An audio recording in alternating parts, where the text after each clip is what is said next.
Olá! A igreja hoje faz memória de mais duas grandes fiéis testemunhas da fé, dois bispos, dois pastores do rebanho do Senhor. São eles Cornélio e Cipriano. O costume de fazer memória desses dois santos no mesmo dia é bastante antigo. Essa data foi escolhida por indicar dois importantes acontecimentos: a renúncia de São Cornélio ao trono papal e a morte de São Cipriano, morte essa por sinal gloriosa. São Cipriano teve sua cabeça degolada por ter dado um corajoso e fiel testemunho da fé em Jesus, do compromisso com Deus e com sua igreja. São Cornélio foi eleito papa no ano 251. A circunstância de sua nomeação já dava indícios de que foi eleito para liderar grandes combates em favor da fé. Foi nomeado num tempo onde a sede do governo da igreja estava vacante e já havia alguns anos nesse estado. Tudo isso devido às perseguições de Décio, um cruel líder do Império Romano. São Cornélio, nesse tempo então, era um sacerdote, um cristão católico de origem romana, um nobre reconhecido por ser um homem de fé, justo e amoroso. Contudo, a sua eleição como papa não foi aceita por um herege chamado Novaciano.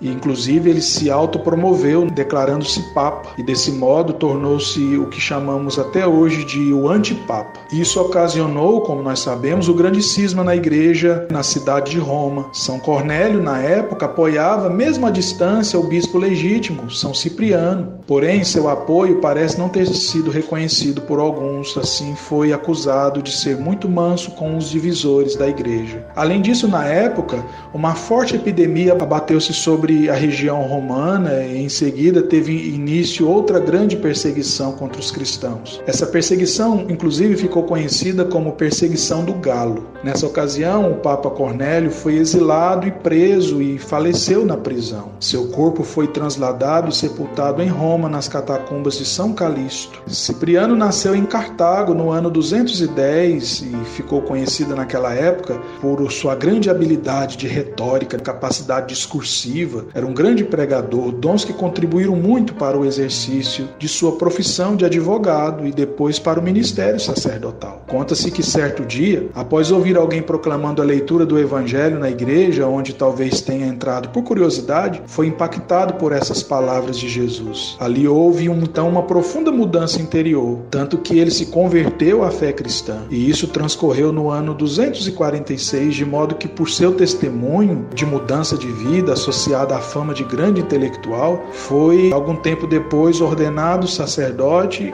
e sagrado bispo. Em Cartago, porém, a realidade dos cristãos não era fácil. Eram crescentes as perseguições lideradas por um tal Décio e depois por um outro cidadão chamado Galo, Valeriano e Galeriano. Assim, muitos fiéis, por medo da morte, optaram por retroceder na fé, voltando às práticas pagãs. Com o tempo, alguns se arrependeram e foram acolhidos novamente por São Cipriano. Essa conduta de acolhimento e benevolência desse pastor fiel não foi vista com bons olhos por alguns setores mais rigoristas, mais tradicionais da igreja. As oposições foram enormes. Um opositor em destaque foi um sacerdote chamado Nonato, que inclusive apoiava um outro cristão que foi nomeado um antipapa, um falso papa, Novaciano era o nome dele. Cipriano partiu então de modo clandestino para Cartago com anseios de continuar testemunhando sua fé. E ali então foi martirizado, mas não abriu mão da sua fidelidade a Deus e sua fidelidade à igreja. Peçamos ao Senhor, por todos os bispos do mundo inteiro, que por intercessão desses dois pastores fiéis, nunca descuidem do rebanho do Senhor. Digamos então com fé: